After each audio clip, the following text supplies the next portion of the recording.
Record हो रहा है? किसी का आ रहा है मैसेज रिकॉर्ड होने का? यस सर आ रहा है। ठीक यस है, सर आ रहा है। यस ठीक सर। है। अब देखो एक एक करके हम जो डेराइव्ड फिजिकल क्वांटिटीज हैं उनको हम डिस्कस करेंगे। तो इस क्लास को मैं अपलोड कर दूंगा यूट्यूब पर, तो आप लोग इसको कम से कम एक दो बार देखना, और आपको इसको सारी की सारी जो फिजिकल क्वांटिटीज की डायमेंशन हम लिखेंगे, जो डायमेंशनल फॉर्मूले हम लिखेंगे, उनको आपको लर्न करना है। क्या होगा, कुछ फॉर्मूले जो होंगे, कुछ फॉर्मूले होंगे जो आपको पता नहीं होंगे, वो बाद में आपके सामने आएंगे, तो लेकिन आपको उन्हें आज ही लर्न करना है। उनका क्या डेरिवेशन होता है उनसे आपको कोई मतलब नहीं रखना, ठीक है। तो सबसे पहले स्टार्ट कर देते हैं, जो आपकी 7 फंडामेंटल यूनिट होते हैं उनका तो आपको पता ही होगा। तो यहाँ पर मैं साइड में लिख देता हूँ 7 फंडामेंटल यूनिट्स के बारे में। इनको तो अलग से लर्न करना है आपको इस सेक्शन में। यहाँ पर तो यहाँ पर क्या क्या लिखने वाले हैं, यहाँ पर मैं लिख रहा हूँ, माइक जिसका भी ऑन है ऑफ कर लीजिए। यहाँ पर बात करेंगे फंडामेंटल क्वांटिटीज, फिजिकल क्वांटिटीज की बात कर रहे हैं। यहाँ पर डायमेंशनल फॉर्मूला की बात करेंगे, ठीक है। तो ये दो सेक्शन में बना रहा हूँ, इनमें कोई ज्यादा दिक्कत वाली बात नहीं आएगी। सबसे पहले आपका होता है मास, इसकी क्वांटिटी क्या हो जाएगी, तो यहाँ पे ओनली एम आएगा, तो हम कर देंगे m1, इसको ब्रैकेट से क्लोज कर देंगे। सेकंड आपका आएगा टाइम, थर्ड वन आपका आएगा length, fourth one temperature, fifth one electric current है। मैं ओनली यहाँ पे करंट लिखता हूँ, करंट बहुत तरह के हैं, यहाँ पर आप अपने आप सेल्फ अंडरस्टूड है कि इलेक्ट्रिक करंट ही है। उसके बाद में इंटेंसिटी होती है, लुमिनस इंटेंसिटी होती है, यहाँ पे मैं इन जनरल इंटेंसिटी की लिखूँ। और एक होता है आपका अमाउंट, अमाउंट ऑफ सब्सटेंस, ठीक है। टाइम के लिए हम लिखते हैं T1, लेंथ के लिए हम लिखते हैं L1, टेम्परेचर के लिए हम लिखते हैं, जो टेम्परेचर है तो केल्विन में इसको रिप्रेजेंट करते हैं, केल्विन में, तो यहाँ पर हम लिख देंगे K1, ठीक है। अगर मैं इसको T1 कर देता तो आप टाइम के साथ हम कंफ्यूज हो जाते हैं, इसलिए टेम्परेचर के लिए हमने क्या कर दिया, केल्विन कर दिया। आपको कहीं कहीं ऐसा भी मिल सकता है कि डिग्री सेल्सियस 1, ठीक है, डिग्री सेल्सियस 1 केल्विन, ज्यादा बेटर कौन सा है, केल्विन 1। उसके बाद में करंट की अगर हम बात करें, तो करंट हो जाएगा आपका, एम्पियर में करंट होता है, तो इसको हम लिखते हैं ए, क्या लिखते हैं, A1। A1 का मतलब एम्पियर है, जो किसको रिप्रेजेंट कर रहा है, करंट को रिप्रेजेंट कर रहा है, ठीक है। करंट के लिए आपको कहीं कहीं क्या मिल सकता है, आई भी मिल सकता है। आई क्या हो गया, मतलब I1, कुछ बुक में I1 मिलेगा, कुछ बुक में A1 मिलेगा, इन जनरल आपको A1 ही देखने को मिलेगा। इंटेंसिटी है, इंटेंसिटी को हम किससे रिप्रेजेंट करते हैं, CD से, तो आपको CD1 मिलेगा। अमाउंट ऑफ सब्सटेंस के लिए आपको मिलेगा मोल, ठीक है। पूरा इसका जो स्पेलिंग होती है उसमें ई और आता है, लेकिन यहाँ पर हम ए यूज नहीं करते, तो आपको मिलेगा मोल 1 2 3 यहाँ पर ऐसे। तो ये तो बात हो गई आपके फंडामेंटल फिजिकल क्वांटिटीज की, डायमेंशंस की, ठीक है। अब कुछ डेराइव्ड फिजिकल क्वांटिटीज हैं, हम उनको डिस्कस कर लेते हैं। तो डेराइव्ड में देखिए, सबसे पहले मैं यहाँ पर एक लिस्ट बना रहा हूँ, यहाँ पर मैं लिखूंगा फिजिकल क्वांटिटीज, फिजिकल क्वांटिटीज यहाँ पर आ जाएंगी। उसके बाद आपका आएगा, यहाँ पर हम लिख देंगे फॉर्मूला, मैं यहाँ पर नहीं लिखूंगा, चलो एक बार यहाँ पर फॉर्मूला लिख देंगे, कोई दिक्कत नहीं, फॉर्मूला, बाकी चीज मैं आपको साइड में एक्सप्लेन कर दूंगा, ठीक है। फॉर्मूला कर देते हैं यहाँ पर, और यहाँ पर आपका आ गया डायमेंशनल फॉर्मूला, ठीक है। ये चीजें इससे इसको एक बार हटाना पड़ेगा, क्योंकि यहाँ पर हमें करना है यूनिट्स।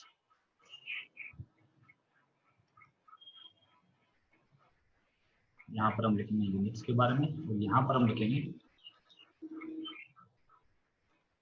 डायमेंशनल फॉर्मूला, ठीक है। इनको मैं सेपरेट कर देता हूँ।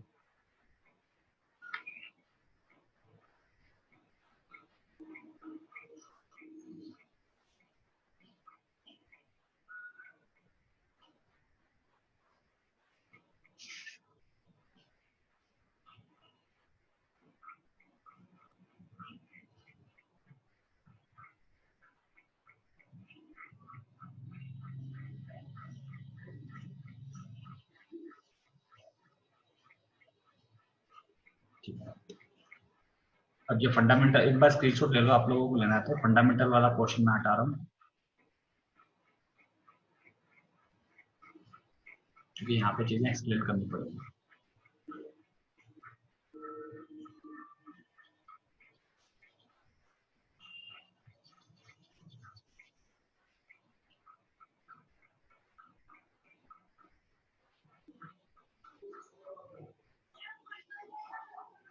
अब देखिए यहाँ पर, तो पहले सबसे पहले हम बात करेंगे, सबसे पहले आपकी क्वांटिटी आती है एरिया। ठीक है, एरिया के अगर फॉर्मूला की बात की जाए तो क्या होता है, स्क्वायर ऑफ लेंथ होता है। ठीक है, क्योंकि हमने बात की थी कि आपका लेंथ हो चाहे ब्रेथ हो, सारी चीजें क्या होती है, फिजिकल क्वांटिटी अगर काउंट करेंगे तो लेंथ ही काउंट होती है। यूनिट क्या हो जाएगी, मीटर स्क्वायर। डायमेंशनल फॉर्मूले के अंदर हम क्या लेंगे, मीटर को कौन रिप्रेजेंट करता है, कैपिटल एल। ठीक है, तो ये हो जाएगा L1। दूसरी फिजिकल क्वांटिटी की अगर हम बात करेंगे यहाँ पे, एरिया के बाद में आपके पास आएगा वॉल्यूम। L1 या L2? Sorry sorry sorry, L2। ठीक है, ये हो जाएगा L2। वॉल्यूम की बात करेंगे, वॉल्यूम क्या होता है, लेंथ क्यूब होता है। लेंथ क्यूब का मतलब यूनिट क्या हो जाएगी, metre cube. Metre cube. Metre cube, तो ये हो जाएगा आपका L। ठीक है, थर्ड वन हम बात करेंगे, थर्ड वन में डेंसिटी को ले लेते हैं। डेंसिटी, डेंसिटी क्या होती है, तो मास अपॉन वॉल्यूम होता है। मास अपॉन वॉल्यूम होता है, तो इसकी यूनिट कैसे निकालेंगे, मास आपका हो गया केजी, अपॉन हम कर देंगे मीटर क्यूब, क्योंकि वॉल्यूम हमने ऊपर ही पढ़ा है मीटर क्यूब होता है। तो केजी को कौन रिप्रेजेंट करेगा, आपका एम। एम हो गया 1 और एल हो गया 3, लेकिन ये माइनस में 3 होगा क्योंकि अपॉन में है। ठीक है, अगर फोर्थ हम बात करेंगे यहाँ पे, फोर्थ में हम बेसिक से स्टार्ट करते हैं। यहाँ पे ले लेते हैं वेलोसिटी। वेलोसिटी ले लो या फिर बात कर लो स्पीड की, दोनों की डिस्कस कर लेते हैं। क्या होती है, मीटर पर सेकंड होती है। फॉर्मूला आपको पता ही है, इसका डिस्प्लेसमेंट अपॉन टाइम होता है, इसका डिस्टेंस अपॉन टाइम होता है। मीटर पर सेकंड हो गया, इसका मतलब एम 1 एल, यहाँ पे आएगा नहीं सॉरी, यहाँ पे आएगा टी, सॉरी एम भी नहीं आएगा, एम हमने क्या लिख दिया, एल तो आएगा यहाँ पे L1 T-1 हो जाएगा L1 और T-1 मीटर पर सेकंड। ठीक है, फिफ्थ में हम बात कर लेंगे किसकी, एक्सेलरेशन की। एक्सेलरेशन की बात करेंगे, एक्सेलरेशन क्या होता है, वेलोसिटी अपॉन टाइम की बात होती है। वेलोसिटी अपॉन टाइम, तो वेलोसिटी अपॉन टाइम होगा, तो यहाँ पर आ जाएगा मीटर पर सेकंड, तो होता ही है मीटर पर सेकंड, स्क्वायर। तो अपॉन सेकंड हम और करेंगे यहाँ पे, तो स्क्वायर यहाँ पे क्या लग जाएगा, मीटर पर सेकंड, मतलब ऐसा होगा कि मीटर पर सेकंड, और इसको भी पर सेकंड करना है, मतलब ये हो जाएगा मीटर पर सेकंड स्क्वायर। तो इसको हम लिख देंगे L1, मीटर की जगह L1 हो गया, यहाँ पे T-2 हो गया। ठीक है, अब 6 1 की हम बात करेंगे, तो ये फिजिकल क्वांटिटीज वो है जो आप लोगों ने देखी है 9th क्लास के अंदर। उसके बाद में आपके आ गया फोर्स।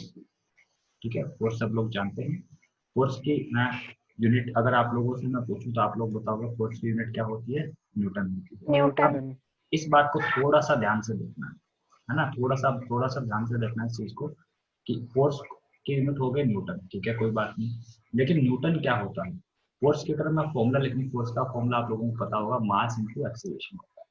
अब मैं बोलूँ फोर्स की यूनिट क्या होगी, तो यूनिट तो हम लिखते हैं इस फॉर्मूले के अंदर क्या क्या यूज हुआ है, तो मास को हम रिप्रेजेंट कर देंगे केजी से।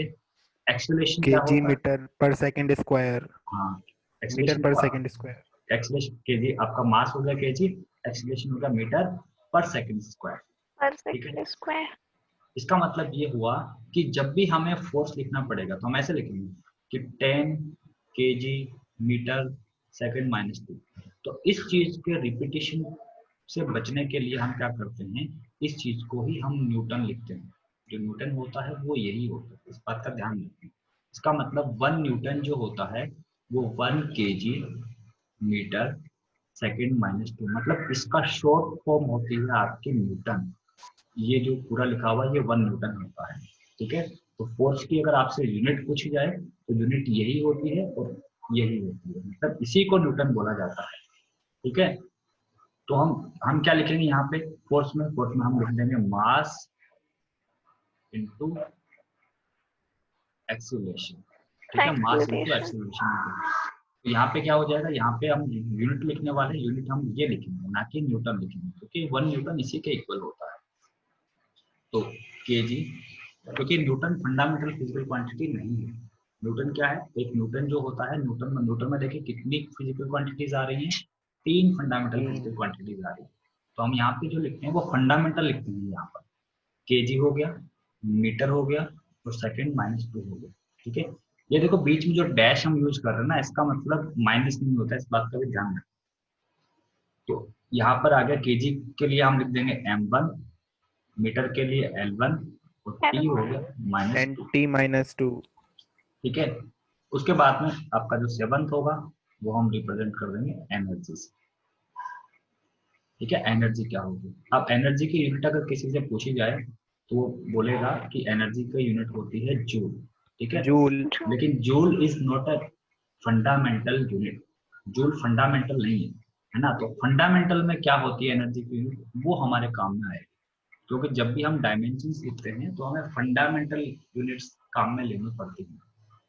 तो फंडामेंटल में क्या लिखेंगे, तो देखिए ध्यान से, एनर्जी जो होती है, एनर्जी आप लोगों ने 2 नाम सुने होंगे, एक सुना होगा काइनेटिक एनर्जी, एक सुना होगा पोटेंशियल एनर्जी। Potential energy. इसका फॉर्मूला आप लोगों ने सुना होगा, क्या होता है, Half हाफ mv का square. mv square. इसका सुना होगा आप लोगों ने mg h। mgh.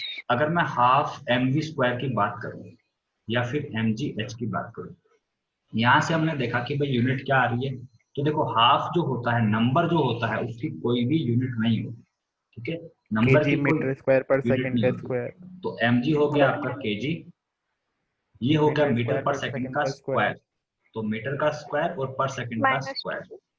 ठीक है, ये आ गया यहाँ पर। और यहाँ से देखा जाए तो यहाँ से देखो m के लिए हो जाएगा आपका केजी, और g के लिए, g क्या होता है यहाँ पे, एक्सीलरेशन ड्यू टू ग्रेविटी। मतलब ये एक तरह का एक्सीलरेशन ही होता मीटर है। पर सेकंड एक्सीलरेशन स्क्वायर। होता है, इसका मतलब मीटर पर सेकंड स्क्वायर। ठीक है, देखो यहाँ पर एक्सीलरेशन लिखा हुआ है मीटर पर सेकंड स्क्वायर, तो यहाँ पर भी ये हो जाएगा। और हाइट के लिए हम लिखेंगे मीटर। तो मीटर और मीटर, ये देखो ये 1 मीटर, ये 1 मीटर, ये तो मीटर स्क्वायर हो जाएगा, केजी मीटर स्क्वायर सेकंड -2। तो चाहे मैं इसको लिखूं चाहे मैं इसको लिखूं, एक ही बात होती है। लेकिन अगर हमें एनर्जी बार बार लिखनी पड़े, कभी वैल्यू 10 आई तो फिर 10 के आगे पूरा ये लिखना पड़ेगा, कभी 20 आ गया तो 20 के बाद में भी ये पूरा लिखना पड़ेगा। तो इस रिपीटेशन से बचने के लिए हम क्या करते हैं कि 1 केजी मीटर स्क्वायर सेकंड -2 को हम बोलते हैं 1 जूल। ठीक है, तो 1 जूल यही होता है। अब बात यह है कि एनर्जी की यूनिट अगर हमें यहाँ लिखनी है तो कौन सी, जूल लिखूं या ये लिखूं, तो हमें ये लिखनी पड़ेगी, क्योंकि फंडामेंटल यूनिट्स हम जब लिखते हैं उससे ही डायमेंशनल फॉर्मूला हम लिखते हैं। तो यहाँ पे मैं लिखूंगा केजी मीटर स्क्वायर पर सेकंड स्क्वायर, ये हो जाएगा m1 L2 T-2। ठीक है, उसके बाद में एक बात आपको पता होगी कि वर्क जो होता है, वर्क डन, वो भी जूल में होता है। तो वर्क डन की भी यूनिट क्या होगी, सेम होगी। इसलिए एनर्जी और वर्क की डायमेंशंस क्या होती है, सेम होती है। दूसरी बात, अगर आप देखो कि जो वर्क डन होता है, आप उसको दूसरे तरीके से देख सकते हो। वर्क डन आप लोगों ने पता होगा कि क्या होता है, force into displacement. Force into displacement. तो मतलब फोर्स की जो डायमेंशंस हैं उसको अगर मैं डिस्प्लेसमेंट का मतलब क्या हुआ, लेंथ होती है एक तरह की, L1 से मल्टीप्लाई कर दो इसको, फोर्स को।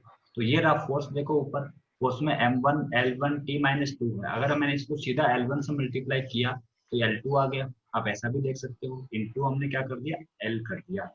तो ये इससे भी निकाल सकते हैं। उसके बाद में 8th में हम बात करेंगे प्रेशर की। प्रेशर की, अब प्रेशर का क्या फॉर्मूला होता है, तो प्रेशर का फॉर्मूला आप लोगों को पता होगा। इस वाले पोर्शन को मैं हटा देता हूँ एक बार। नहीं. प्रेशर होता है आपका force divided by area, force per unit area. तो बताओ क्या डायमेंशंस आएंगे इसकी।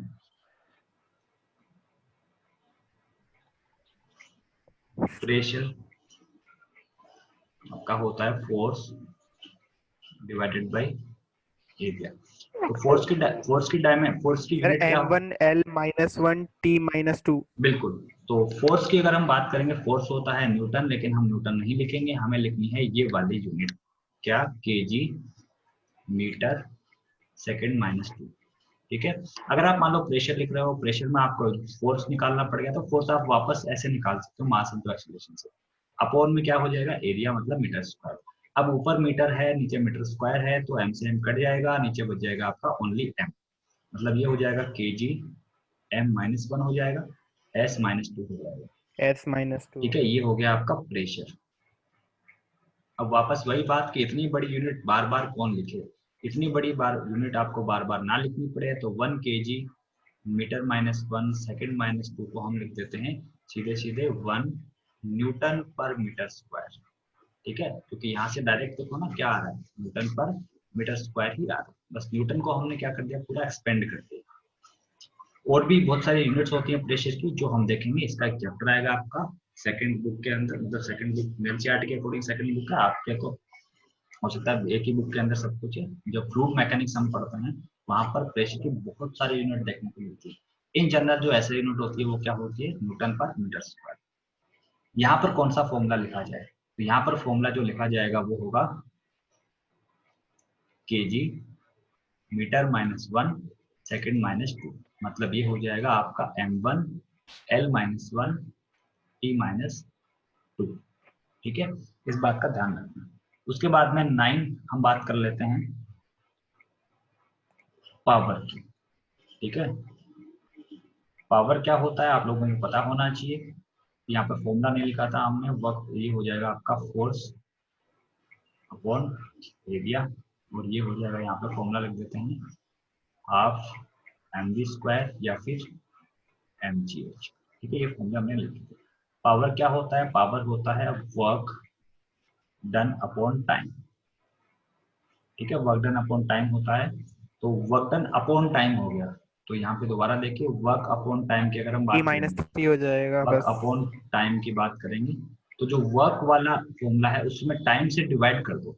तो वर्क वाली यूनिट क्या है यहाँ पे, वर्क वाली है ये वाली, देखो ध्यान से यहाँ पर केजी m2 t सेकंड -2। -3 हो जाएगा।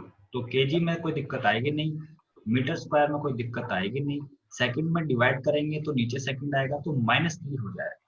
ठीक है, तो यहाँ पे लिख देंगे हम m1 l2 t -3। आप डायरेक्ट डायमेंशन में भी चेंज कर सकते हो, कोई दिक्कत नहीं। ठीक है, अब 10th फॉर्मूला जो हम लिखेंगे यहाँ पे, वो हम लिख देते हैं आपका ये हो गया, ये हो गया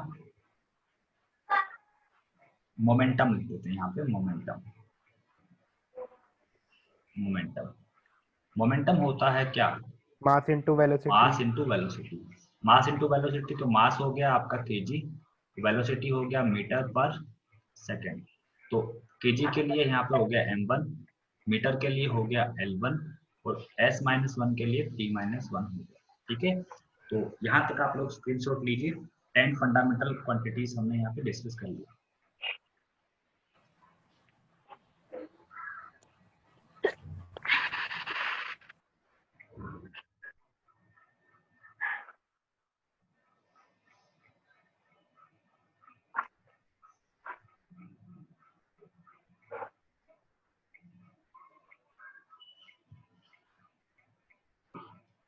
ठीक है, ले लिया होगा आप लोगों ने स्क्रीनशॉट यहाँ पर।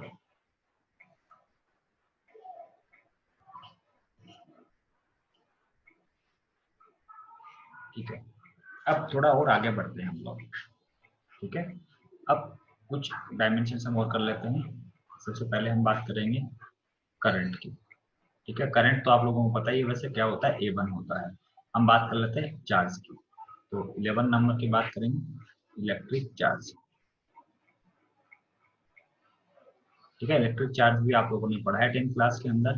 क्या फॉर्मूला होगा इलेक्ट्रिक चार्ज का, Q equal to I into T, है ना, क्योंकि I क्या होता है, Q अपॉन टी होता है। तो Q होता है I इंटू टी।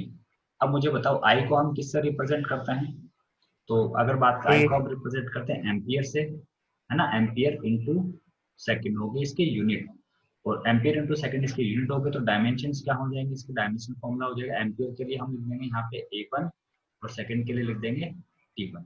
तो ये हो गया आपका डायमेंशन। देखो इस ब्रैकेट में क्या आ सकता है, इस ब्रैकेट में क्या आ सकता है, इस ब्रैकेट में 7 चीजें आ सकती हैं जो हमने स्टार्टिंग में लिखी थी। इस ब्रैकेट में खाली क्या आती है, फंडामेंटल क्वांटिटीज आती हैं और उनकी पावर्स आती है, और कुछ भी इसके अंदर नहीं आता। कभी कभार क्या होता है कि यहाँ पर हम डिराइव्ड भी लिखने को बोल दिया जाता है, ठीक है, लेकिन वहां पे आपको मेंशन करा जाएगा कि इसके अंदर डिराइव्ड भी लिखो। मतलब अगर आपसे ये बोला जाए कि अगर वर्क की डायमेंशंस लिखो, ठीक है, और वर्क की डायमेंशंस आपको इस तरीके से लिखनी है कि उसके अंदर फोर्स को इंक्लूड किया जाए और लेंथ को इंक्लूड किया जाए। आपसे इतना सा बोला जाए कि वर्क की डायमेंशंस लिखो, इसमें फोर्स को इंक्लूड करो और लेंथ को इंक्लूड करो, तो आप क्या लिखोगे, तो आप लिख दोगे F1 L1, ठीक है। लेकिन इन जनरल आपके अंदर क्या आता है, फंडामेंटल क्वांटिटीज ही आती है। अगर आपको बोला नहीं गया है तो आप क्या करोगे, ये नहीं लिखोगे। अगर आपको बोला गया है कि अंदर फोर्स लेके आना है तब आप इसको इस तरीके से लिखोगे, ठीक है। तो वर्क की ये भी आपके डायमेंशन है, और यहाँ पर अगर हम बात करें यहाँ वाली, वो भी आपकी डायमेंशन होगी।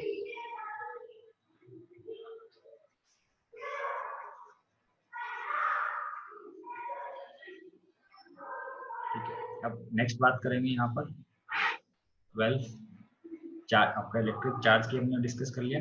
उसके बाद में हम बात कर लेते हैं चार्ज से रिलेटेड आपकी क्या था, और इलेक्ट्रिक पोटेंशियल की बात कर लेते हैं। इलेक्ट्रिक पोटेंशियल, ठीक है, ये भी आप लोगों को पता होना चाहिए इसका फॉर्मूला क्या होता है इलेक्ट्रिक पोटेंशियल का। तो इलेक्ट्रिक पोटेंशियल आप लोगों ने सुना होगा, work done per unit charge, 10th class के अंदर था ये formula, work done per unit charge. क्या आपको जो वर्क डन है उसकी यूनिट पता है? बिल्कुल आपको वर्क डन की यूनिट पता है, क्या होती है, केजी मीटर स्क्वायर पर सेकंड स्क्वायर, ये होती है ना। वर्क डन क्या होता है, हाफ mv स्क्वायर से हम रिप्रेजेंट कर सकते हैं अगर आपको याद नहीं हो तो, और m की जगह हो गया केजी, और मीटर पर सेकंड स्क्वायर का क्या होगा, स्क्वायर रूट। सर किसी के पीछे से डिस्टरबेंस आ रहा है। एक सेकंड, एक सेकंड।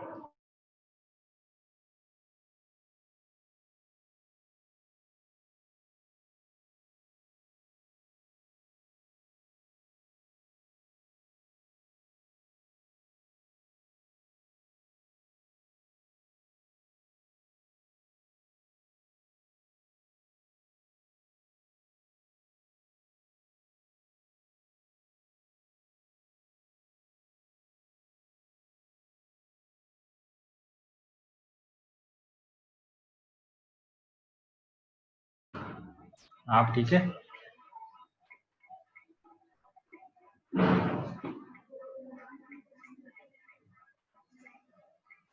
हेलो, अब आ रही है आवाज क्लियर?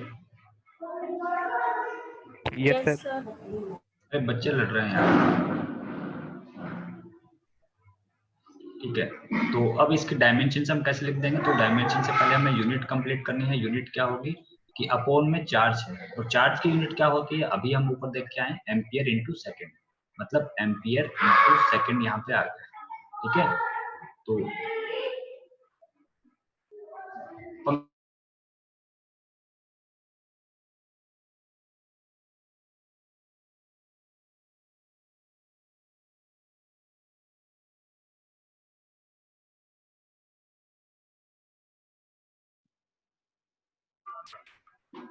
हाँ भाई, तो यहाँ से क्या होगा, हम यहाँ पे देखिए, अरे बच्चे परेशान कर रहे हैं यार, नीचे बहुत ज्यादा आवाज कर रहे हैं, डिस्टर्ब कर रहे हैं नीचे वाला फ्लोर। ठीक है, अब देखो यहाँ पे क्या हो गया, केजी की जगह हम केजी पुट कर देंगे, मीटर स्क्वायर का मीटर स्क्वायर, और सेकंड का देखो, सेकंड ये वाला नीचे है, ये ऊपर जाएगा -1 हो जाएगा, सेकंड -3 हो जाएगा। अब ये ए लिखा हुआ है, ए का ऊपर जाके a -1 हो जाएगा। एक बात ध्यान रखना कि यूनिट में भी आपका ए आता है और डायमेंशंस में भी ए लिखते हैं, ठीक है। ए भी लिख सकते हैं डायमेंशंस में, और आई भी लिख सकते हैं, आप इस बात का ध्यान रखना, ठीक है। वैसे मास को हम वैसे तो केजी लिखते हैं यूनिट के अंदर, लेकिन वहां पर हम m1 करते हैं, लेकिन करंट में हम इसको एम्पियर लिखते हैं, अंदर भी हम एम्पियर ही करते हैं, और आई भी कर सकते हैं, ठीक है। इस बात पे टेंशन मत लेना, ऐसा अगर कोई डाउट आपके आता है तो आप मेरे से पूछ सकते हो। तो ये क्या बन गया, केजी मीटर स्क्वायर, ये तो डायमेंशंस क्या हो जाएंगे इसकी, डायमेंशंस हो जाएंगे m1 L2 T -3 यहाँ पर आप आई कर सकते हो, आपकी मर्जी हो तो आप ए कर सकते हो, कोई प्रॉब्लम नहीं है। ठीक है, ये हो गया आपके डायमेंशनल फॉर्मूला इलेक्ट्रिक पोटेंशियल का। ठीक है, उसके बाद में हम कर सकते हैं, अब आपको यहाँ तक ये सब चीजें आपकी देखी हुई हैं, कोई भी आपके लिए अननोन नहीं है। अब बात करते हैं रेजिस्टेंस की। ठीक है, रेजिस्टेंस नाम आप लोगों का सुना हुआ है, कोई प्रॉब्लम नहीं है। क्या फॉर्मूला यूज करते हैं रेजिस्टेंस के लिए? तो V अपॉन आई यूज करते हैं। अब V भी आपके लिए अननोन नहीं है, I भी आपके लिए अननोन नहीं है। ठीक है, तो V के लिए हम जस्ट ऊपर निकाल के लेके आए हैं, ये रहा V आपका। तो V है आपका M1 L2 T minus 3 I minus 1। बस इसको डिवाइड कर देना है किससे? I से। तो क्या बन जाएगा? ये बन जाएगा M1 L2 T minus 3 I minus 2। ये होगा रेजिस्टेंस की का डायमेंशनल फॉर्मूला। ठीक है, तो यहाँ तक स्क्रीनशॉट लीजिए, यहाँ तक मैं हटा रहा हूँ फिर इसको।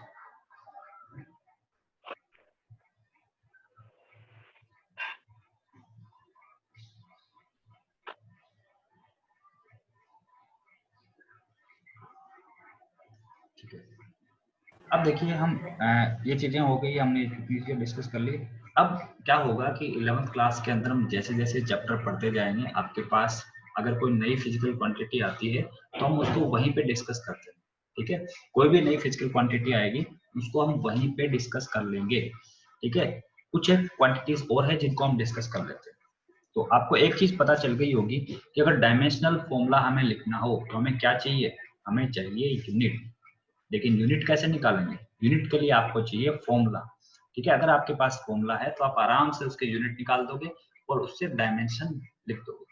तो आप लोगों ने एक टास्क है कि F आप लोगों ने सुना होगा, F equals to G M1 M2 upon R square. ये मैं क्वेश्चन स्टार्ट कर रहा हूँ, क्वेश्चन के फॉर्मेट में हम देखेंगे। Question number 1, question is a gravitational force is given as G M1 M2 upon R square where M1 M2 are masses, R जो है आपका क्या है? Distance, and G is constant, gravitational constant है, और जो F है वो क्या है? फोर्स। आपको ऐसे क्वेश्चन मिलेगा। ठीक है, और क्वेश्चन क्या होगा? क्वेश्चन होगा राइट द डायमेंशनल फॉर्मूला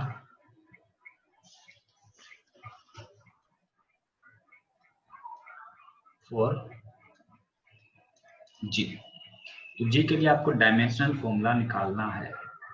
तो ऐसा क्वेश्चन आएगा तो आप इजीली कर लोगे, कोई दिक्कत नहीं, आपको नहीं आएगी। क्वेश्चन कैसे सोल्व यस करना सर, है? हो सबसे जाएगा। पहले जिसका भी डायमेंशनल फॉर्मूला आपसे पूछा है उसका फॉर्मूला आप लिखो। तो जी का फॉर्मूला यहाँ से क्या निकलने वाला है? G is equals to F into R square divided by M1 M2। तो हाँ, तो देखिए जी का फॉर्मूला यहाँ पे आएगा, जी का फॉर्मूला आ जाएगा F R square upon M1 M2, ये आ जाएगा। अब इसका हमें यूनिट लिखनी है। यूनिट हम कैसे लिखेंगे? तो एफ के लिए हमें लिखना है न्यूटन। अब न्यूटन वापस हम भूल गए, हमें पता नहीं है एफ क्या होता है, कोई दिक्कत नहीं, आप इसको ऐसे लिख दो M into A R MA। Upon, ये भी एम है ये भी एम है, यहाँ कोई फर्क नहीं पड़ने वाला M1 M2, क्योंकि ये भी केजी में है ये भी केजी में है। M1 M2 कोई फर्क नहीं पड़ेगा, एम से एम क्या हो गया? कैंसिल हो गया। क्या बच गया? Only A into R square upon M. अब ये क्या होता है आपको अगेन यहाँ पर पता नहीं है, डायरेक्टली आपको याद नहीं आ रहा, वैसे तो मीटर पर सेकंड स्क्वायर होता है, आपको याद नहीं आ रहा, तो आप क्या कर दोगे? आप लिख दोगे इसको v by L, v by T, है ना, v बाई टी लिख दोगे। आर स्क्वायर पड़ा है, नीचे एम पड़ा है। अब v क्या होता है अगेन आपको पता नहीं है, तो आप क्या कर दोगे? v को लिख दोगे आप डिस्टेंस मतलब x अपॉन, डिस्टेंस को सपोज l लिख दिया आपने, l अपॉन टी। ठीक है, ये v की जगह लिख दिया। आर स्क्वायर आपका एज इट इज पड़ा है, टी आपका एज इट इज पड़ा है, एम आपका एज इट इज पड़ा है। अब सब कुछ क्या है आपका फंडामेंटल हो गया है, तो क्या करोगे? इसको लिख दोगे आप। ये क्या है यहाँ पर? देखो अगर एल सर ऊपर है वेलोसिटी को L। Upon T, length upon time लिख दिया हमने, अच्छा यस। Length upon time. ये हमने अभी क्वांटिटीज में लिख रहे हैं, ये हम क्वांटिटीज में लिख रहे हैं। अगर यूनिट यहाँ पे लिखना चाहूँ तो देखो ये क्या है? एल है, एल का मतलब मीटर। ठीक है, टी नीचे टी स्क्वायर हो गया मतलब सेकेंड माइनस 2। अब ये देखो ये आर लिखा था यहाँ पे, तो आर भी क्या होता है? मीटर में होता है, तो मीटर स्क्वायर कर दोगे। एम नीचे है तो केजी ऊपर जाएगा, लेकिन ये माइनस में होगा, ठीक है। अब इसको प्रॉपर हम तरीके से लिखेंगे तो ये हो जाएगा kg -1 मीटर 3 एंड सेकेंड -2। ठीक है, तो इसकी डायमेंशनल फॉर्मूला जो आएगा वो आपका आ जाएगा m -1 l 3 t -2। ये हो गया यहाँ पर फाइनल आपका dimensional formula for gravitational constant. यहाँ तक कोई दिक्कत है तो बताओ।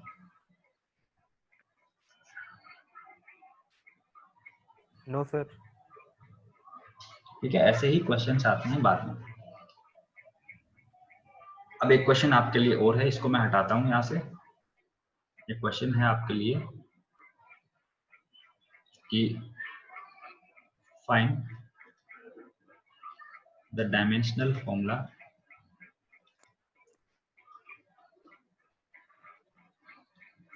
For surface tension. अब सरफेस टेंशन S, यहाँ पे S लिख दिया। ठीक है, सरफेस टेंशन S। फॉर्मूला आपको गिवन होगा, S क्या होता है, फोर्स डिवाइडेड बाय लेंथ। आपको ऐसे गिवन होगा, तो बताइए इसका डायमेंशन फॉर्मूला क्या होगा। क्लास वैसे एंड होने वाली है, कुछ एक सेकंड से बचे हुए हैं। अगर आपका आंसर जो भी आए मैं मैसेज कर दूंगा, जो भी आंसर आएगा इसका आंसर आएगा आपका kg sir kg second raise to the power -2। हाँ तो सर ये तो वो आ गई। मीटर भी तो आएगा ना, ये आएगा। ठीक है, फोर्स में m1 sir m1 t raise to the t -2। ठीक है, l इसमें 0 हो जाएगा। एल अच्छा तो सॉरी, सर जीरो t है। -2 आना चाहिए ना। t -2 होगा ना, t यस सर। जो L1 था यहाँ पे वो क्या हो गया, गायब हो गया। सर l को लिखना जरूरी Sorry, थोड़ी है। नहीं कोई जरूरी नहीं है, कोई बिल्कुल कुछ यस सर। जरूरी नहीं। ठीक है, आप इसको ऐसे लिख दो m1